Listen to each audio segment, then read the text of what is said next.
आज भीम जयंतीचा प्रोग्राम आम्ही चाललो आहो. मधातच मग मिठाई आणायला गेले होते ते. मग मिठाई आणली. मग हे आकांक्षा पहा लवकर लवकर मिठाई खाऊन राहिलेली आहे. तिला तर काही करायचंच नाही म्हणा.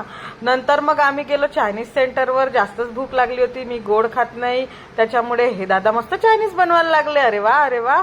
आम्हाला तर तोंडाला पाणीच सुटलं पाहून. मग आम्ही वाट पाहत होतो कधी येईन कधी येईन कधी येईन.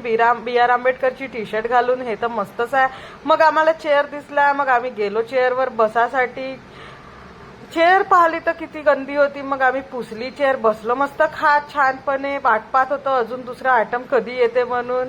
आणि मग निघालो आम्ही संविधान चौकात जासाठी. त्याच्यानंतर मग आम्ही बसलो गाडीमध्ये आणि मग पोहोचलो आम्ही बी आर आंबेडकर जयंतीच्या महोत्सवात. आणि मग त्याच्यानंतर एवढी गर्दी होती की मी जास्त काही काढू शकली नाही ब्लॉग. आणि मग मला मोबाईल खिशात ठेवायचा लागला. मस्त फटाके फुटायला लागले. मस्त नाचायला लागलो आम्ही. मस्त जोरात जोरात. मस्त पाय दुखवले आणि घरी गेलो आणि जाऊन झोपून गेलो.